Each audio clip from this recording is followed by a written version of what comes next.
I'm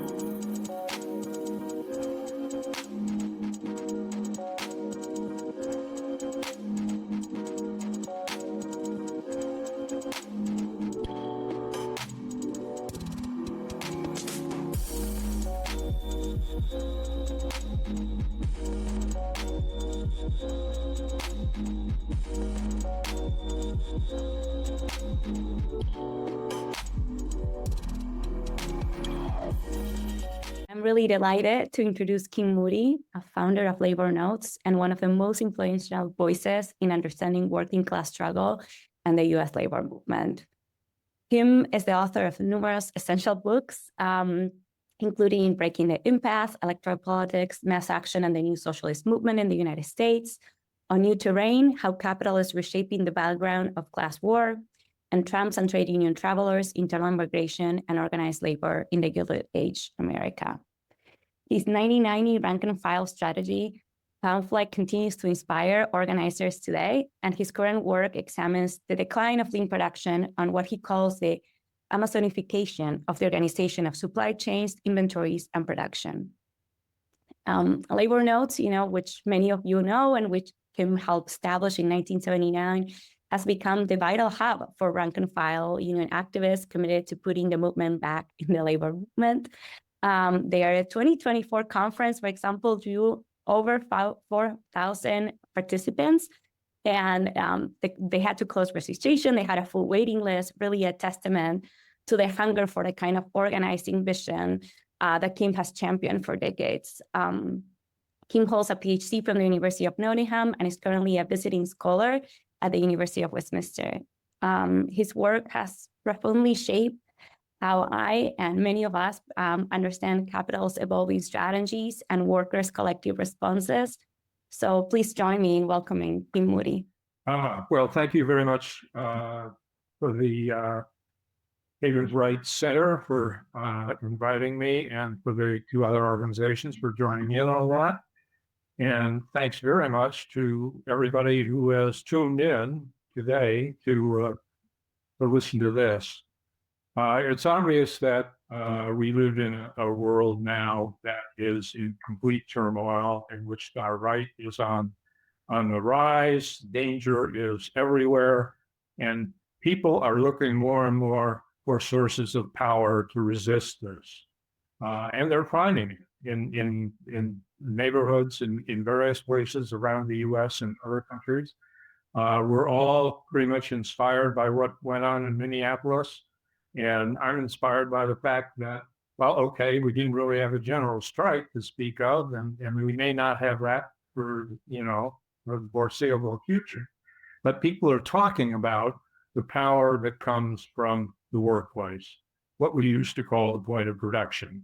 That is the place where society's wealth is created, and where the power that be in society, the corporations, capital in general, its governments and so forth, are dependent on. So I want to examine today the question of power and the nature of the changing workplace, because it never stands still. And today we're all familiar with the new technology and all that. I'm going to talk about that. And the point I want to make is actually a very simple one. I'm not going to make a big point predictions about how many jobs artificial intelligence will destroy and what the usual things are. What I'm going to talk about is timing. And pace matters. The pace of change matters a lot. Do we have time to confront the changes that are confronting us in the workplace and in the economy generally? And my tentative answer to this is yes, we do. And most of what I'm going to say is the argument for that. I want to start by just looking briefly at the kind of changes in a very broad and admittedly superficial way for a minute that have taken place in the last almost half century. If we look at, I'm going to focus on, as the title says, the production of things. What that means is the production and movement of things. in the Marxist sense of creating value. That is mainly manufacturing, logistics, and warehousing, and so forth. But it actually applies to all those services where people use things and move things: hospitals, hotels, supermarkets, restaurants, etc. You can go through the whole economy. So while I will focus mainly on the official production of things, manufacturing and logistics and so on, I want to make that point fairly clear. In my view, there have been three phases in the last half of the century following the crisis of capitalism, stagflation, and low productivity in the 1970s. The first is lean production that was introduced in the 1980s. I'll talk about that. The second is what they like to call the fourth industrial revolution, which is really an overblown concept. Digitalization, the internet, and so forth. These are extremely important and did change a lot about work as well as the way we live generally and so forth. And finally, of course, what is confronting us now as something new, and that is artificial intelligence in its new and potential forms. So again, the introduction of these things makes a lot of difference. Let me begin with the introduction of lean production. It followed the enormous double-dip recession of the early 80s and the 1970s period of stagflation and low productivity. Lean production came from Japan, sometimes called the Toyota production system. A lot of you know this, but in case you don't, I'll just quickly go through some of it. It involved getting rid of waste is the way they did it, the way they put it. It involved things like continuous improvement or Kaizen. This was done through teams where workers divulged their understanding, their knowledge of the production process, which management then, of course, used against them. It also involved an ambiance of labor management cooperation, shared not only values, but shared interests, and, of course, famously just-in-time delivery of things, not only to the factory gate, but within each step in the production process itself. The thing about lean production that was important at that particular time in history is that it was cheap. It is technologically agnostic. You can use it with any level of technology, and they did. It was introduced first in auto, naturally, but spread throughout the economy in the 80s and 90s. So it was cheap and it was fast to introduce. It didn't require much in the way of technology or investment, as I said. And the fact that it moved so fast in the 80s, and we watched this very closely at Labor Notes when I worked there at that time, the fact that it moved so fast completely disoriented the labor movement from top to bottom. It opened a whole series of concessions that have been going on to this day, although there's some reversal of stuff now. But for a long time, concessions on just about everything: working conditions, wages, benefits, et cetera. A general retreat of the unions and the decline of union membership, all of which we are all too familiar with. So the advantage to management, to capital with lean production was its cheapness and its speed. In the following decade, in the 90s, we had the growth of digitalization, the dot-com bubble and bust, and so forth. Most importantly, probably the internet. All these things involved enormous investments in infrastructure. People think, or used to think at least, of the internet and so forth as some ethereal thing, and it's nothing of the sort, of course. It involved the laying of undersea fiber optic cables, overland cable, et cetera, all the other infrastructure that went with it. And along with mean production, in the whole period of the 80s and 90s and into the first decade of the 21st century, it produced in manufacturing a rising level of productivity running as high as 4% a year in most of those decades. So this was a big up for capitalism for a period of time. However, along came the Great Depression, Great Recession of 2008 to 2010, which undid a lot of this. It also cost millions of manufacturing jobs and millions of other jobs. And again, disoriented the unions even more. What it spelled, and we wouldn't know this during the recession, but when the recovery came, as it eventually did, beginning around 2010, that the recovery itself was pathetic.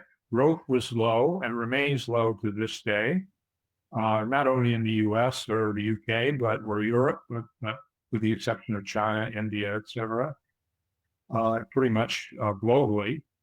And productivity in manufacturing, all that productivity that had been produced by lean production and digitalization disappeared in manufacturing. And from 2010 to right through the latest figures in 2025, productivity in manufacturing remained at or beneath, on average, 1%, which is pathetic. Went up a little bit in 2025 to a grand level of 1.6%. But there are reasons to question that statistic even. But nonetheless, productivity has not returned to capital. Now, why did lean production lose its mojo, so to speak? And why did digitalization not continue to increase productivity? I think part of the answer lies in the nature of human beings. Regardless of the stress or the technology involved, or the push by management, there's only so much humans can do in a given period of time. Productivity is a measure of that. It's what you can produce in a period of time, labor hours and so forth. So regardless of the technology, and the stress figures, show this, they've been rising for 20 years, actually, and affecting all kinds of work, obviously, including the greatly intensified work in manufacturing, logistics, and many service industries. So you had a situation now where capital was not able to recreate the kind of productivity that it needs to be profitable. Furthermore, the pandemic accelerated a crisis of supply chains that was already in the works.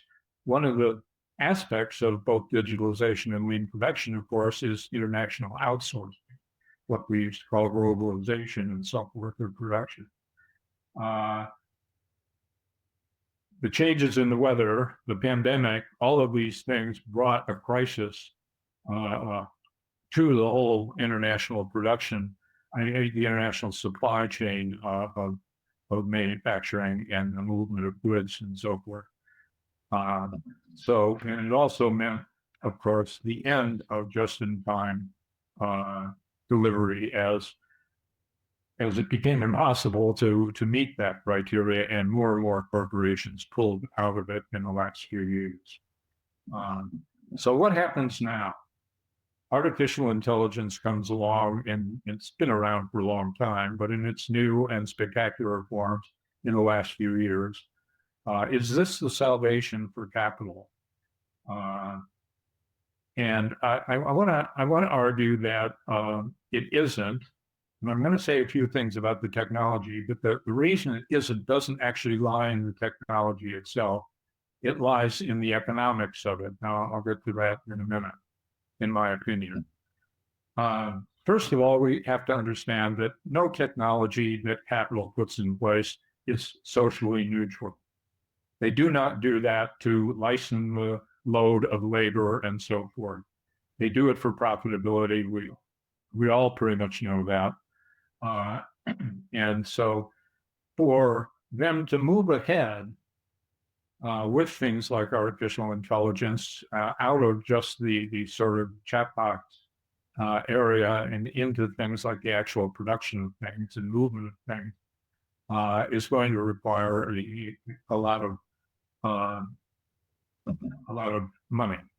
The nature of the technology is important too. However, it's an information technology. I'll quote here Darren Assenblue, who is one of the leading experts on this and a Nobel Prize winner from MIT and all that.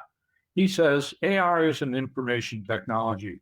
It will not make your cake. It will not mow your lawn. Rather, it can automate a range of cognitive tasks that are typically performed in offices or in front of a computer. Now, that limits what artificial intelligence by itself can do. Of course, if you attach it to robotics, automation, and so forth, it can, in fact, destroy or transform jobs. So we want to look at that because that is what becomes important here.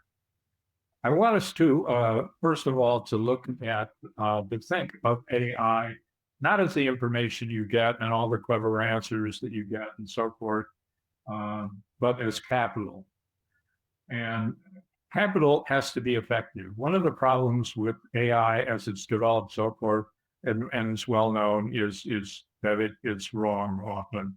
Hallucinations, they call it, and so on. I have a stepdaughter who recently was teaching a course in journalism, and so she decided to use her, chatbot to help organize the lectures for this. So she had the material in and asked you to organize a logical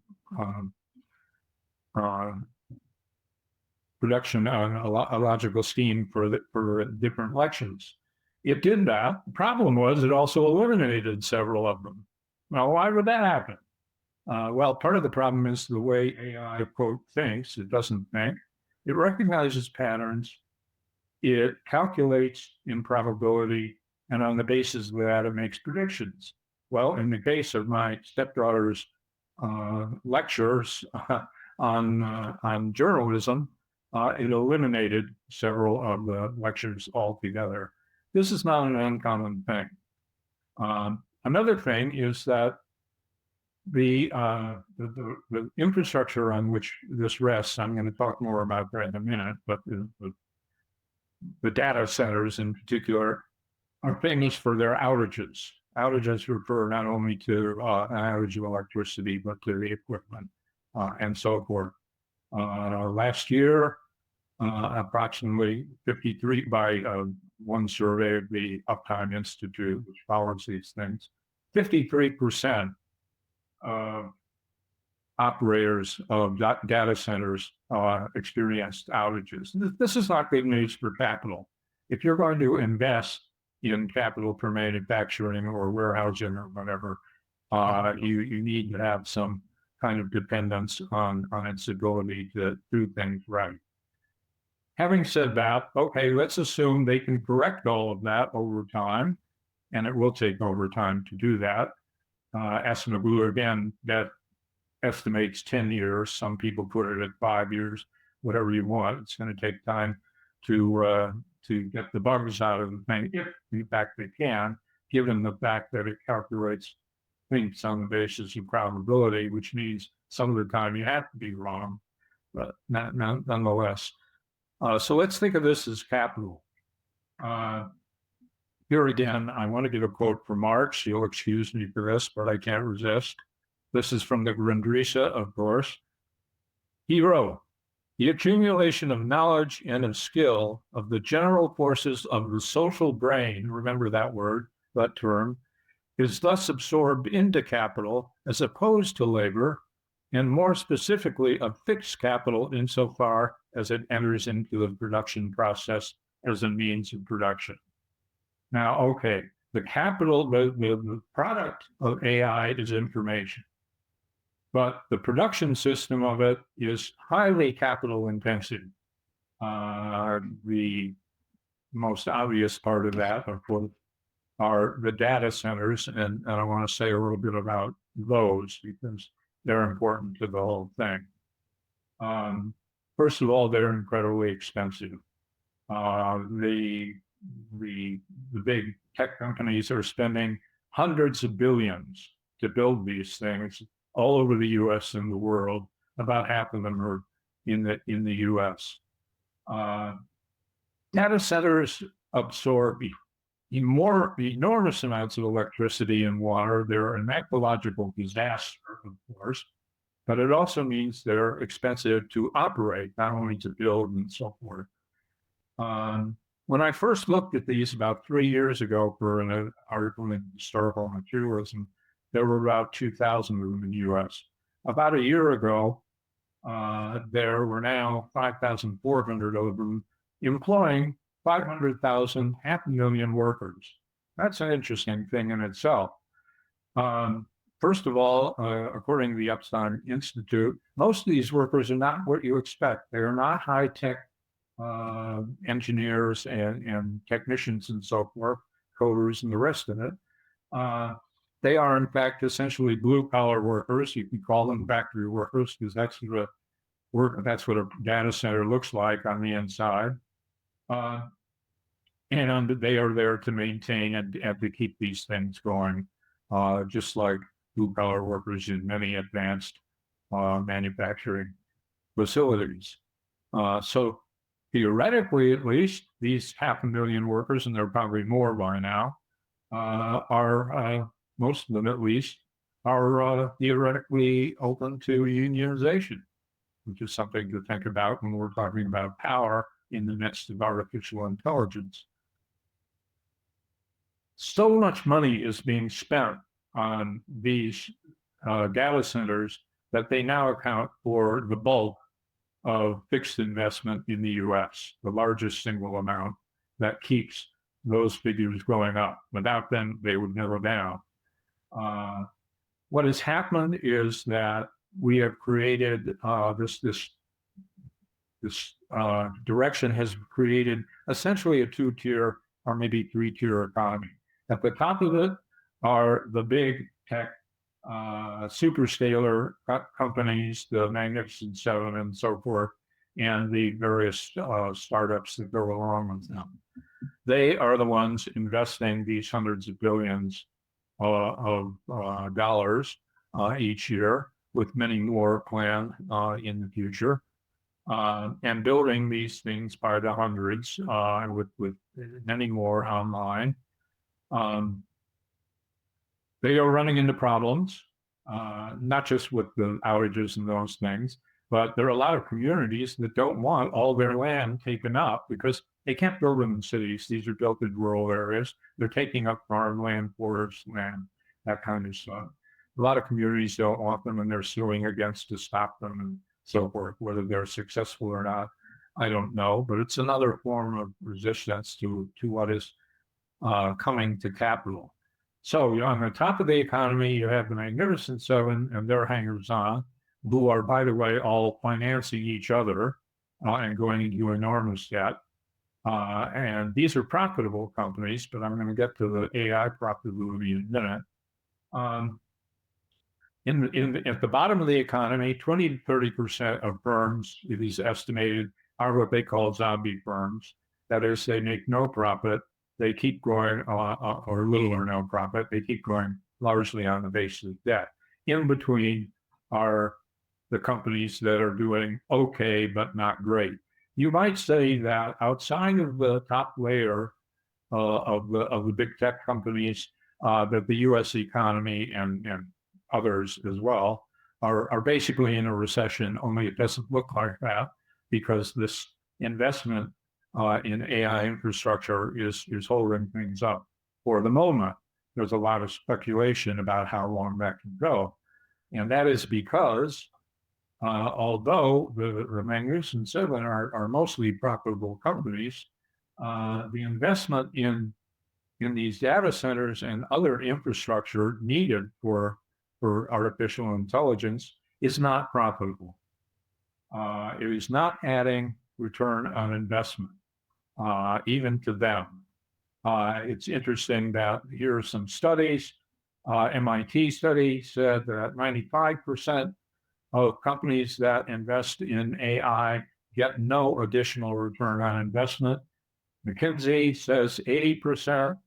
The University of Pennsylvania says 65%, but their calculation of return on investment includes all kinds of non-economic financial things, like what they call benefits. So that's an exaggeration. And the Center for Public Enterprise says bluntly, AI is nowhere near profitability. Well, that's a problem for capital. It's not necessarily a problem for the Magnificent Seven and their hangers-on for the moment, but for the rest of the economy, what manufacturing company is going to pour hundreds of billions into AI infrastructure capital investment if there is no extra profit to be made from it? So maybe this will get straightened out. It's very difficult to say, but for now, it's obvious that the movement of AI investment, data centers, and all the rest of it into areas like manufacturing and so forth is marginal, and that's what all the surveys show too. That basically manufacturing is investing slightly in AI, but for financial and business functions, not for production functions. I ran across a statistic about warehouses that absolutely shocked me. In the US, 80% of warehouses use no automation whatsoever. Can you imagine that? We think of Amazon and all its warehouses as, fulfillment centers, et cetera. It's cluttered with all kinds of automation and so forth. And yet, even if this figure of 80% is somewhat of an exaggeration, a few points off or something like that, the fact is that warehousing, which is essential to the movement of these goods, and therefore its movement to the market where profit is realized, are operating without any kind of modern automation whatsoever. And furthermore, companies that have invested in this, according to another survey, 42% of them in the last few years have dropped AI. That is, they've tried it out, and they decided it was not good for them. So right now, artificial intelligence is not affecting major sections of the U.S. economy and the economies of other countries. They're a little in the same direction. That's an important fact. And I think that the predictions that this will be a slow process are basically right. And this is an important thing because it gives us time to organize. All right. Now, let's step back, though, and say, well, what can AI do if it is invested in things like manufacturing, transport, warehousing, hospitals? Well, it does quite a bit in hospitals, actually, hotels, and so forth. What can it actually do? The Brookings Institute study of all of this says that basically blue-collar work will not be hit by this at all. I think that's not quite right. One of the problems with most of the discussions about AI, the books that have been coming out in the last few years and the articles and so forth, is that what they look at are projections of jobs lost. And what they need to be looking at more, what we need to be looking at more when we can, is not just that, because the way that AI calculates things is not in terms of jobs, it's in terms of tasks. And most jobs involve multiple tasks, some lots of tasks, some fewer, but there is no such thing as a single task job that I can think of, at any rate. So what could AI do if it was brought into the workplace in the production and movement of things?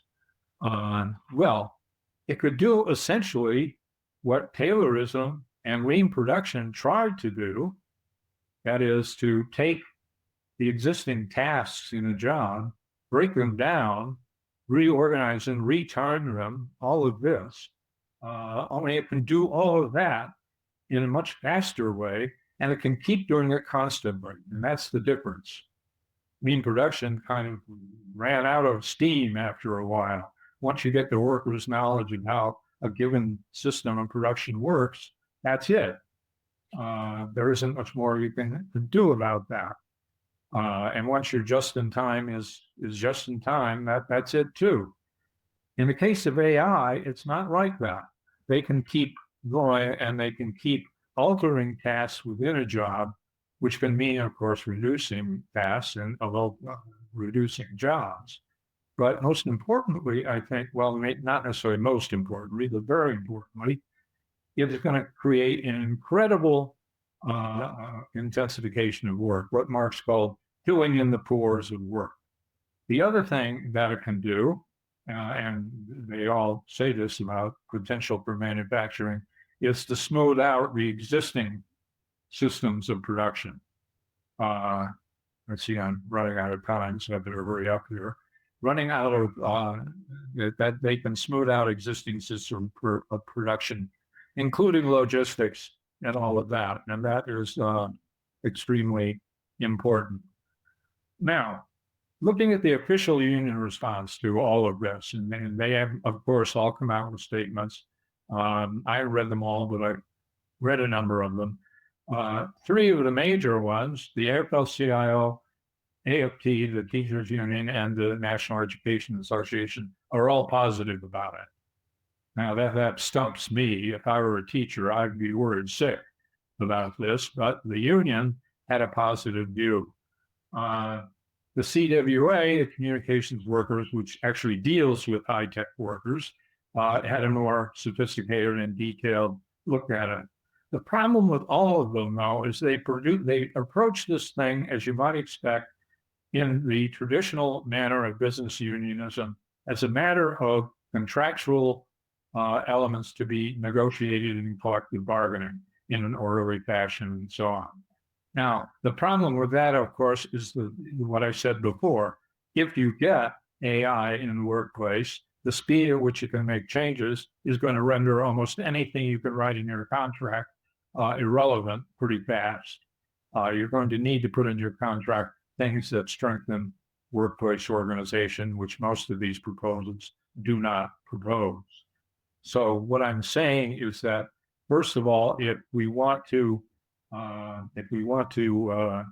fight this stuff or deal with it and affect the way it happens, we're going to have to reorganize ourselves at the base in the workplace. Stewards organizations, stewards needs to be not just shop floor lawyers handling grievances that go up a thing that takes weeks or months to happen.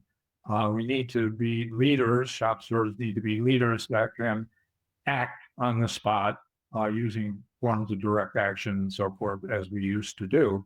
Of course, a lot of this is illegal, but we're going to have to take some risks. The most important thing, though, is building that workplace organization. Now, we have here, I think, in this new situation, some important points of vulnerability that will help this process, if I still have time to do that. The first, I'll try to go through this fast. You have plenty of time, Kim. Got plenty of time. The first is what I call, well, what others have called positional power. That is, what are the points of vulnerability in the production process altogether?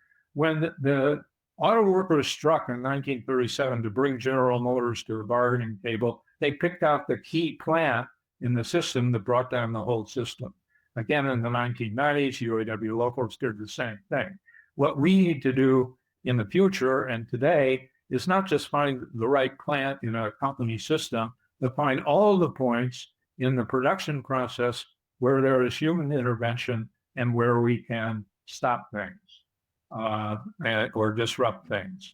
John Womack has put out a little book that talks about these points of power and so forth, not PowerPoint, points of power in the process that is actually quite a useful little book. The other thing is that, let me, before I do that, let me just give you a quick quote in later notes about how some workers are already dealing with things. This, in this case, is basic automation, not AI, but it still stands.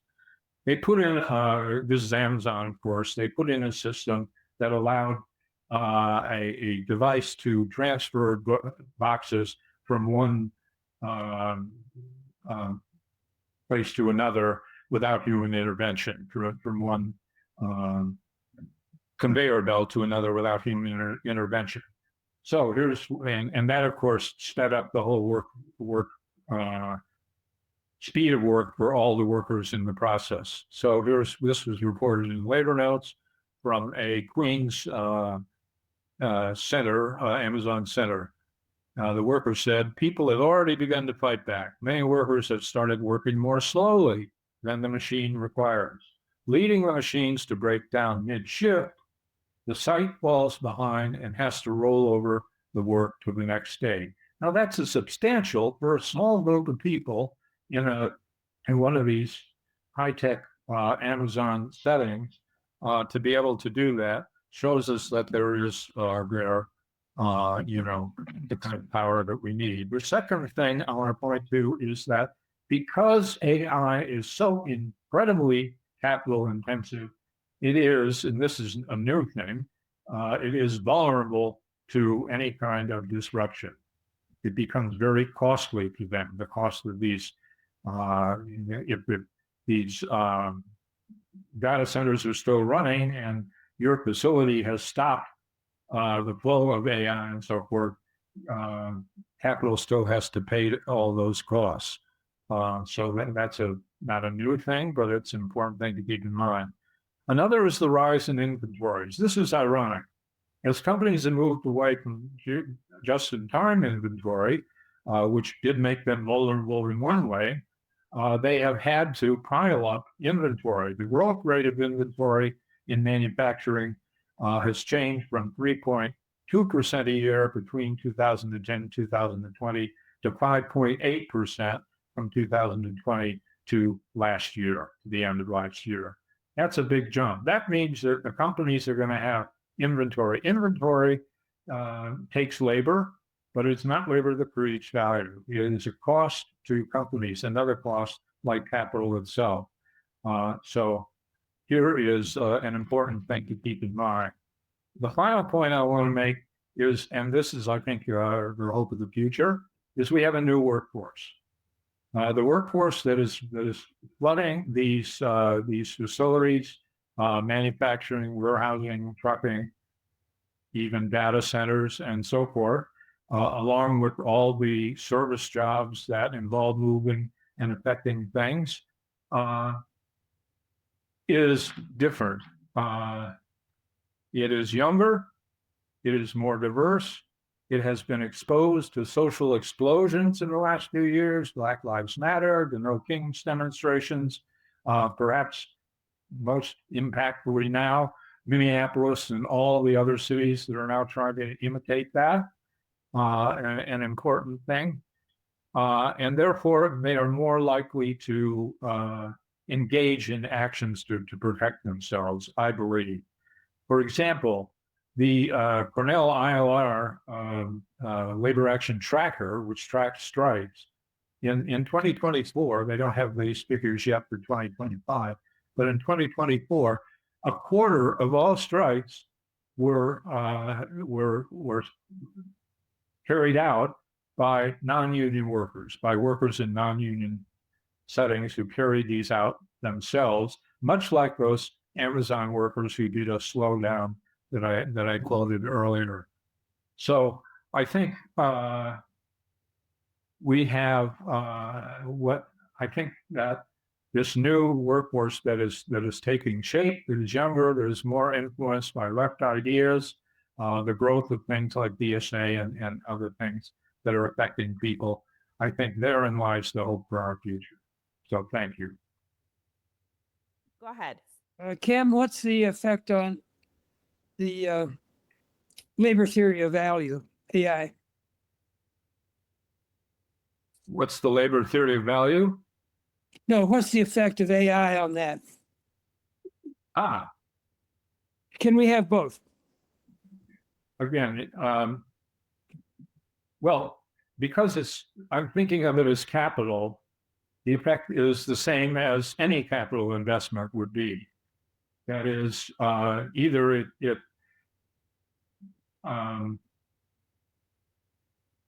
okay, either it increases the amount of value per worker through productivity increases, or it doesn't. This is sometimes the case. I don't think AI itself affects the labor theory of value, because AI, maybe I didn't make this point clear enough, AI can't make or move anything. It's an information technology. It can ruin jobs that are based on information. It can ruin lives. It can do all kinds of things. But as far as the creation of wealth, that still comes from human labor. That's my answer to that. I don't think it affects it at all. Thank you for that. Thank you for that question, David. Kim, while we wait for further questions to come in from the audience, I wonder if you could say something about where your new article will be published. I mean, it's a good opportunity to plug that journal if you'd like to. Okay, I've submitted this article to this journal. I can't assume it will be published, but if they don't do it, someone else will. It's a new journal called Workers and Capital. It's a spinoff of Historical Materialism, if you've ever seen that rather elevated Marxist theoretical journal. Workers and Capital will talk about work and capital and so forth. It's focused on that, not just on general theory. It's new. It has taken, we've already received, I'm on the editorial board, it's already received about 50 proposals for articles. We've accepted about 25 for further examination. These look terrific. They're from all over the world, like the editorial board itself. And I think it's an exciting new project precisely because of its focus. So I'm hoping my article will appear in that. That'll be some time off, unfortunately. Awesome. Thanks so much, Kim. Les X states, this is genuinely groundbreaking. Are there major unions in the UK showing signs of the approaches you've outlined here? In the UK? Yes. No. Not that I know of. In fact, I would say that it's not that nobody's discussing the possible impact of AI, but I would say that the level of discussion of that in the labor movement here and in the trade union movement is even lower than in the States. Possibly because so much of this investment is taking place in the States. Over half the new data centers are built in the United States. There are many fewer here. So I think, no, I don't know of a union. I could be wrong. I don't know of a union that was actually talked about rebuilding the shop steward system, which is a shame because the tradition of that here was fantastic. People who were shop floor leaders who, when a problem came up, they just stopped production if management didn't want to talk. Well, that doesn't happen anymore. And shop stewards here have become more or less the same as in the US, that is shop floor lawyers. Some are very good and so forth, and they're important, but it's not yet what we need here either. Thank you. We have two questions for you. One from Barry Eidlin, who asks you to go over again why firms are increasing their inventories in recent years after years of just-in-time production. And then the next question from Sam, who asks, What do you suggest about how workers at data centers can organize on the shop floor? What kinds of supervision or policing do they face? Surveillance? Great question. Thank you, Sam. That's a good question. I didn't even go into that. Yes. Okay. Well, for various questions, the inventory, the measurement of inventory growth per year and so forth, when in the old days, in the 50s and 60s, but 70s, before JIT, inventory levels were what they like to call just in case. That is, they were very high. Just in time saved corporations enormous money by lowering that, and then it did go down a lot, the levels and the level of growth. However, since corporations have been abandoning, in the US, abandoning just in time because of the collapse and problems with the whole global supply chain, not just in the US, globally, they've been going up again. And these are just figures from the Bureau of Economic Analysis in the US government, figures that you can find easily. So I don't think, there's much doubt about that. The policing question is good because, of course, one of the things that AI does even better than the current, what I would call the invisible supervisor, the current level of digital supervision, which is already widespread in industries of all kinds. AI can probably do it much better, faster, more accurately, and all the rest of it. So yes, policing will be a problem. So how are people going to learn to dodge the invisible supervisor? I don't know the answer to that yet. I have enough faith in people and workers to think that their creativity will lead them to figure out various ways to do it or to mislead the AI. Because remember, AI makes mistakes. So if we can begin to figure out how to make it make mistakes, we can, kind of play with that as well. But yes, the invisible supervisor under AI will be a major problem, and it will affect every kind of work that you can imagine. Spying of all kinds. And of course, it will not be limited to the workplace by any means. It will be on your phone. It will be everywhere. So we need to do a lot of thinking about that. Thanks for that. And thank you for that question, Sam Friedman. We next have a question from Leonardo Kozlov, who writes, you talked about the tailorization of tasks, but what about the possible creation and complexification of tasks? Lean production led to a separation of fragments of the working class, with a segment becoming more highly skilled and the rest proletarianizing. And as I see it, this led to further fragmentation of working class forms of action and organization. What potential is there for AI to lead to the homogenization of the working class body that will unite its action?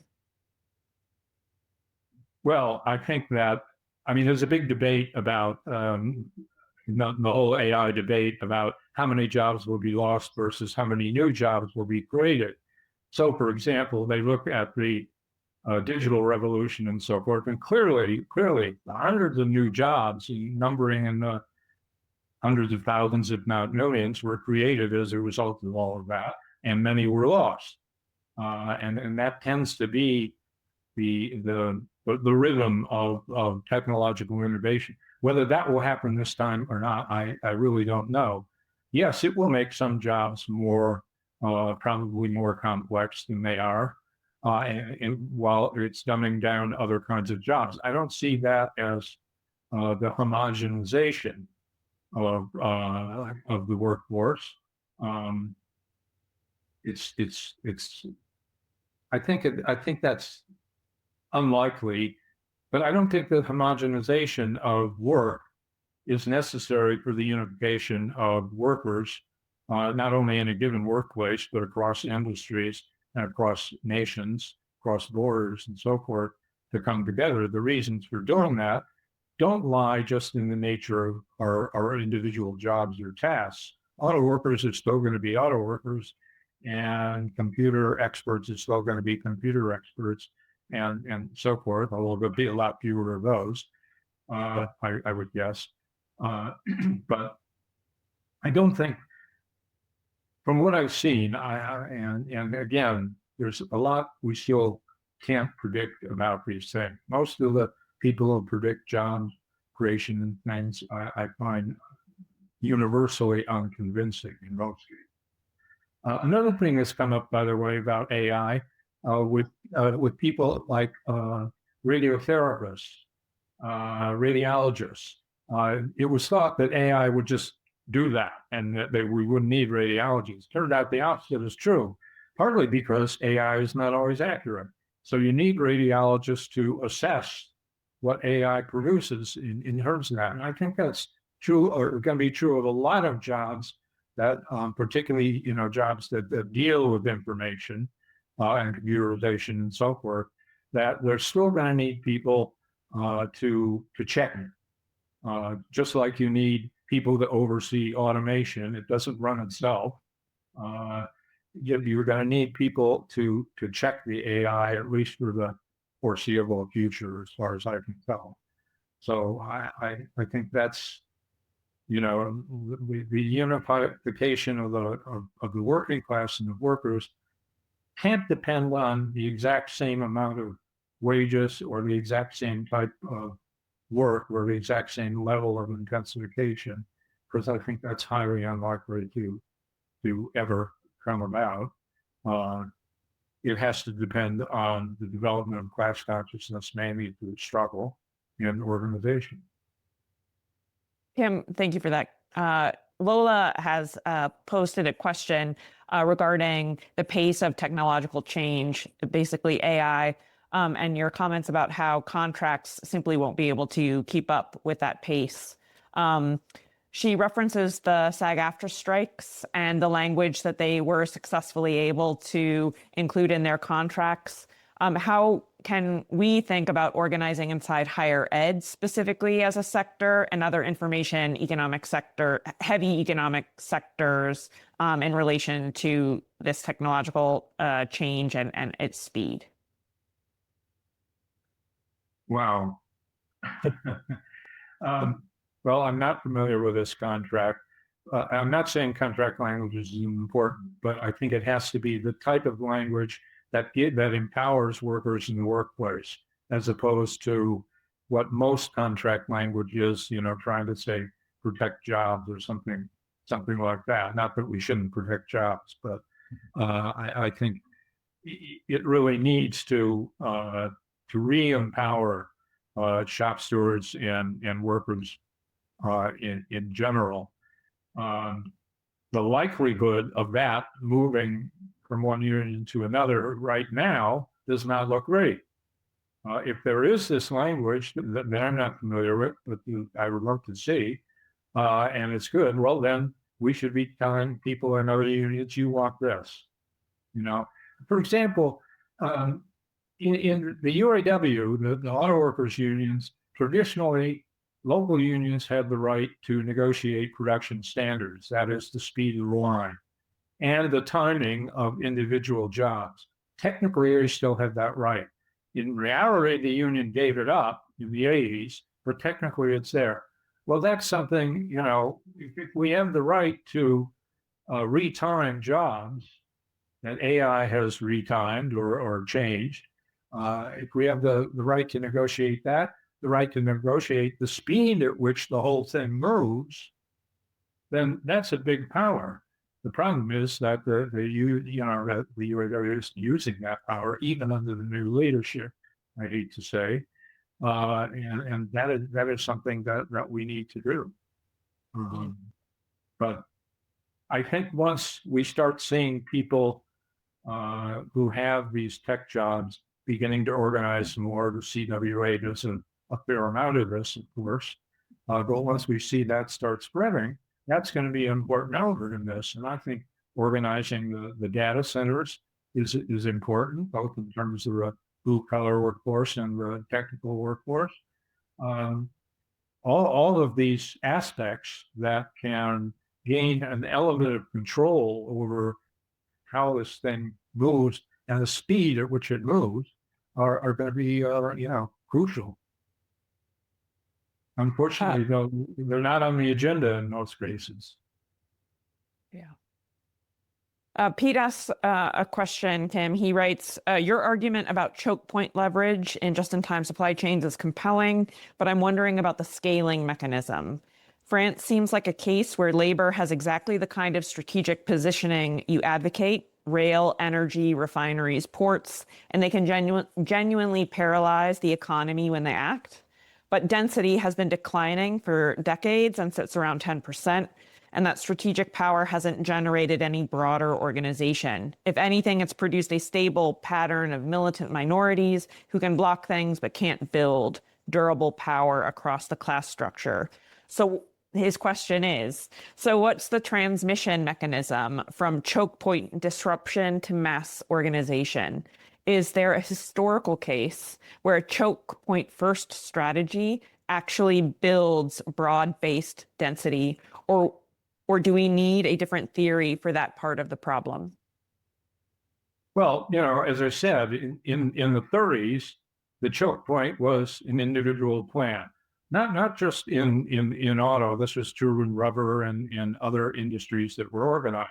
Once people saw that there was that power, they flooded the union, and in huge numbers in a very short period of time. In 1937, with the UAW, the rubber workers, and the United Electrical workers, and so on and so forth.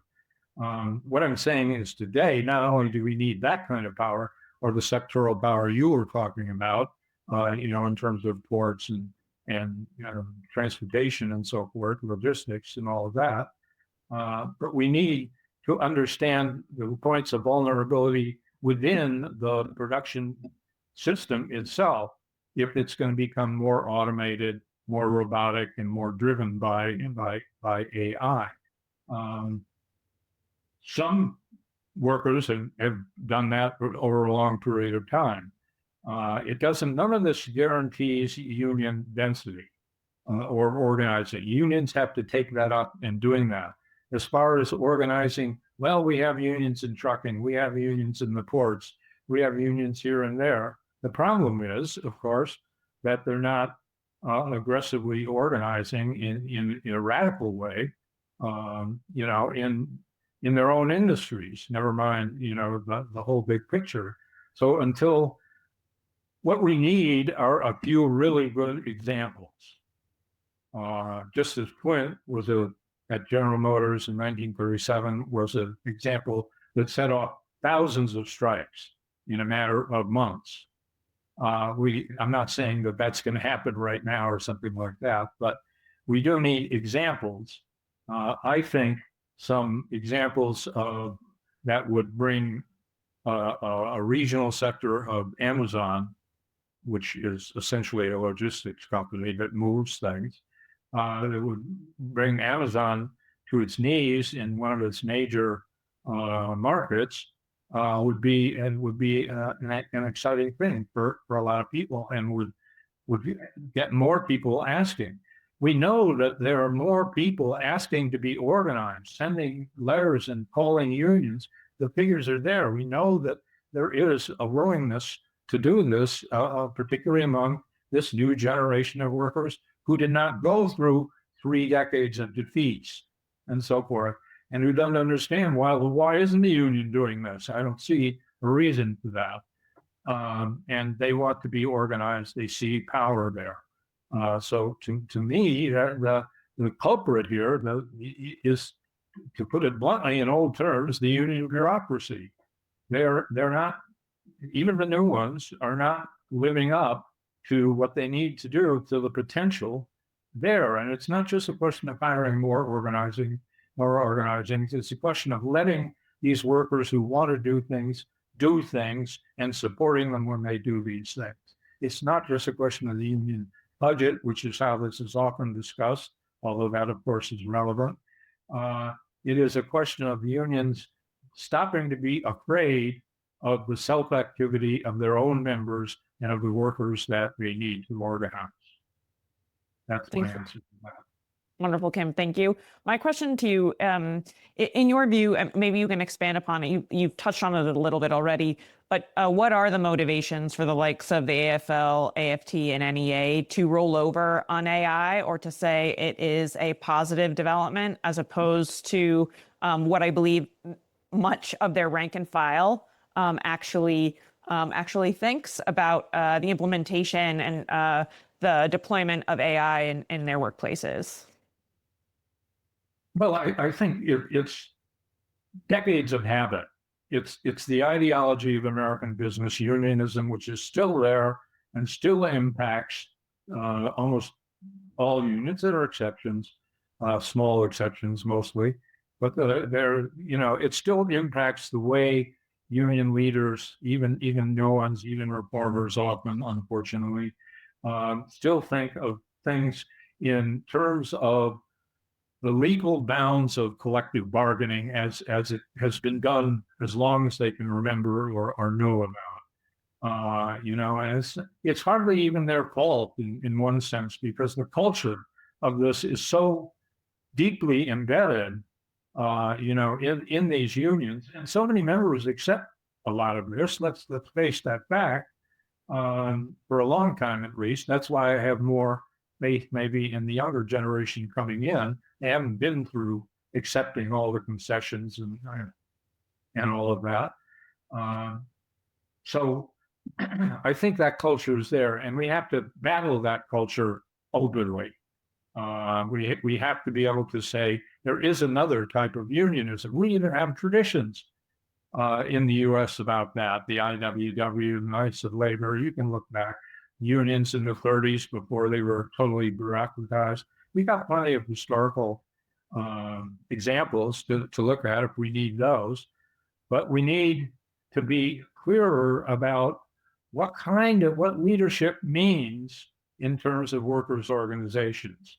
That it doesn't just mean an orderly process of getting a better contract and higher wages.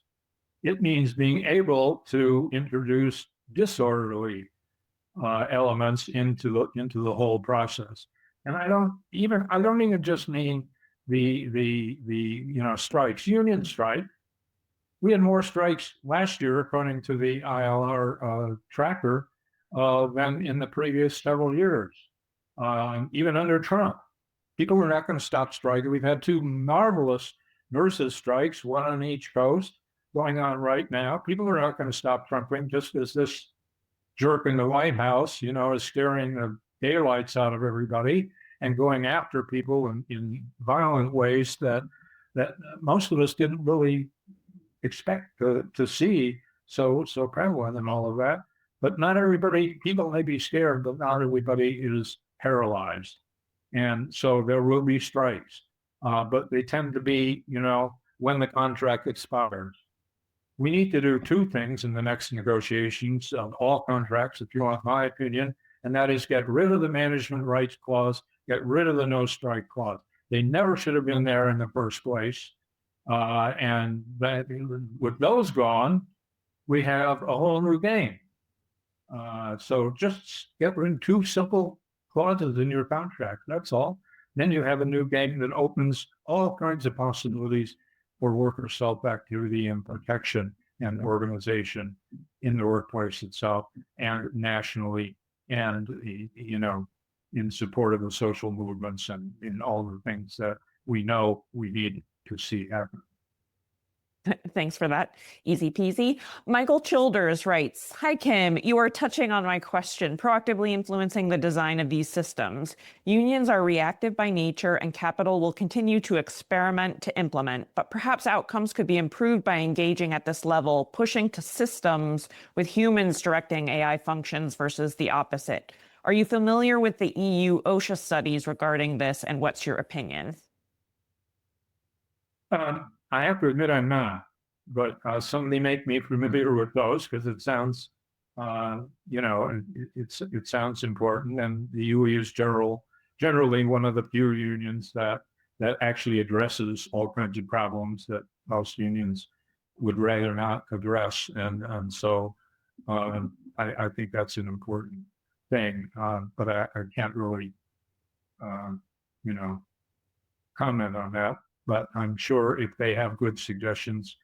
The problem is that they're small and they are marginalized, and it's going to take rebellion from within these major unions to change these things. Yes, we've already had rebellions. We need more of them, and we need to get more explicit about addressing the limitations of collective bargaining as it is, instead of praising, like many people on the left, the Wagner Act and so forth is a great liberating thing. We should understand that maybe it was that at one point, but it ceased to be that a long time ago. It's a prison. And we need to be able to jailbreak when the time is necessary.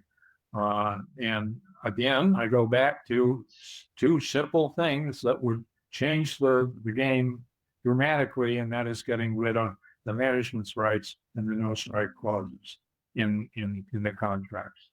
Some unions have limited rights to strike, and it has been used. UAW, you can strike over health and safety. 20 unions did that in the 1990s. It brought the whole system down each time, General Motors system. So, that kind of stuff still works.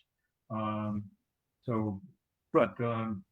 it would be better if we could just be rid of that piece of business unionism and begin to expand. People are talking about, more common good or negotiating. That is, negotiating beyond just the immediate interests of the union members. That's important too, because of course the unions cannot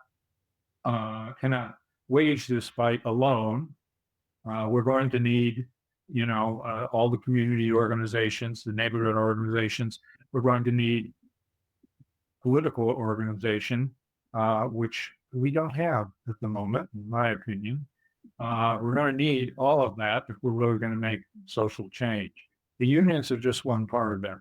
It's kind of the part that I talk about most of the time, but we have to keep in mind that it's just they can't solve everything, because you said capital X unions react. Well, that's still true, even though it'd be good if unions started to act and force capital to react.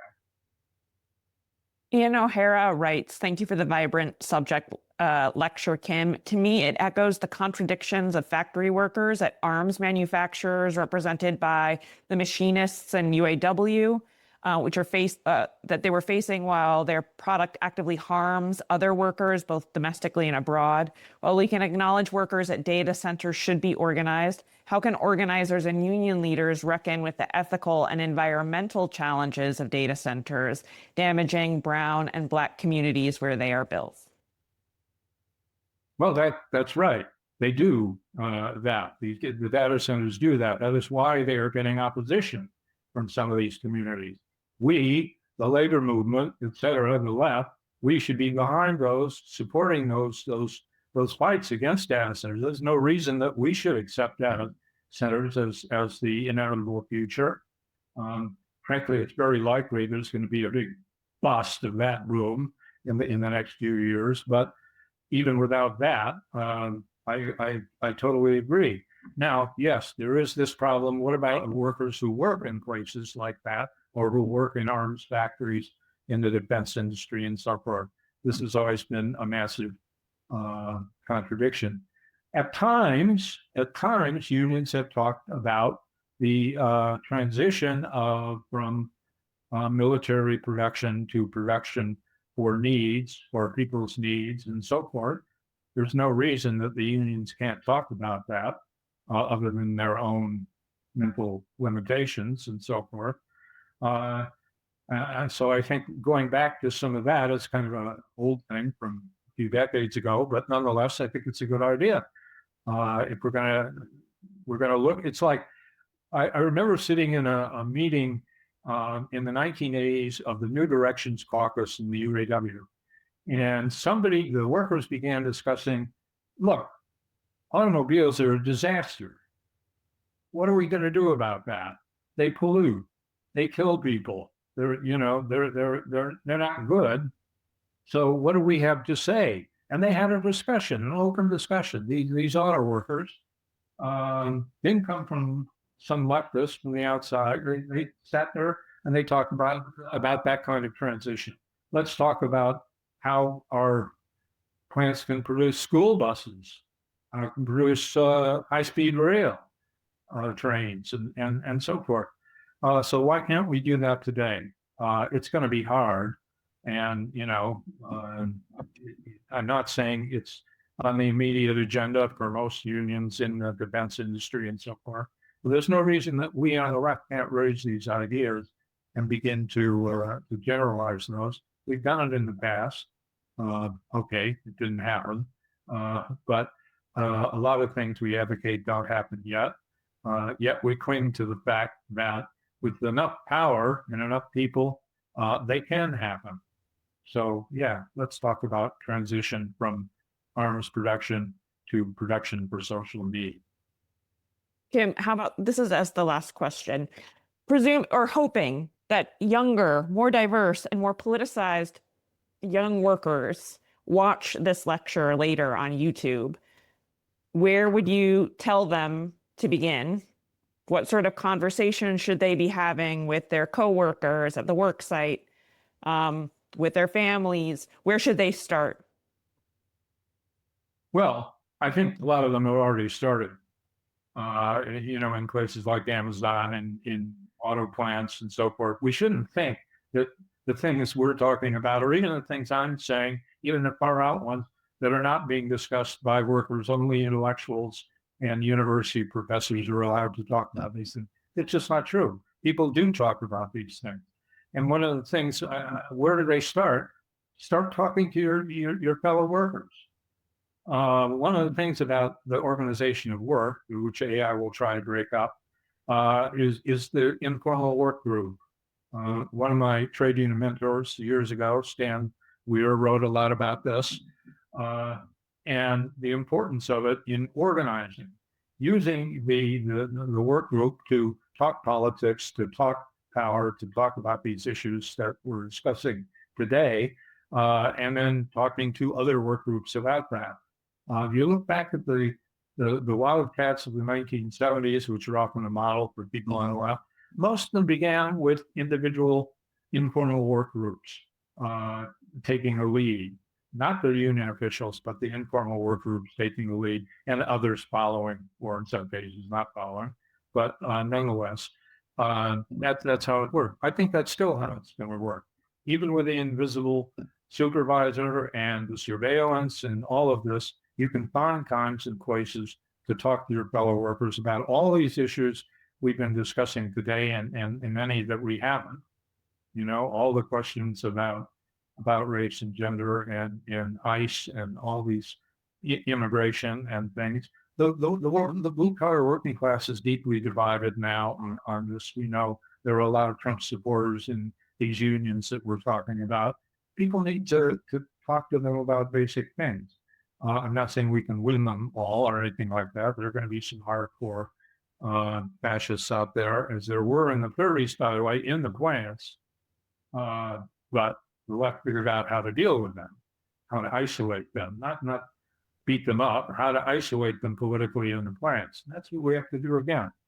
And I think I see some people that I know tried to do some of this in the Teamsters and so forth. So people are talking about these things. What we try to do is to educate people as much as we can to make those discussions it's more substantive, more realistic, more based on actual data and so forth.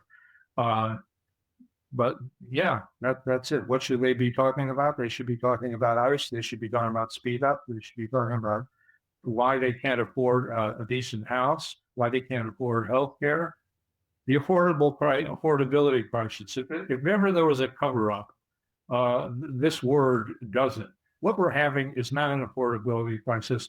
It's a crisis of social reproduction that is so fundamental to this society that when you have the top 10% of society controls over 88% of all the wealth, and the bottom half controls 1.1% of that wealth, then yeah, that's the basis of the affordability problem. There just is not enough money going where it needs to go, wealth as well as income and so forth. So these are deep problems, but everybody experiences them, and they're all kind of related, aren't they? Ultimately, in the system, and that's something else we have to tell people, that yes, there's a reason, for immigration, and the reason why we should be for it as well. Even though it may create some problems some places, we should be for it. There's a reason, why capital wants to speed us up all the time. Why they've always done that. They just find new ways to do it. This is the latest one. That's all. It's just a little more difficult to get your head around than, say, the internet or something like that. But I think that's one reason why I said about the young, more diverse workforces, because I think from what people tell me, people I talk to at Labor Notes or others in the U.S. working in different industries and so forth, what they tell me is that people are discussing these things. The problem so far is they're not organized well enough to impose them on their union or to take them, into society and so forth.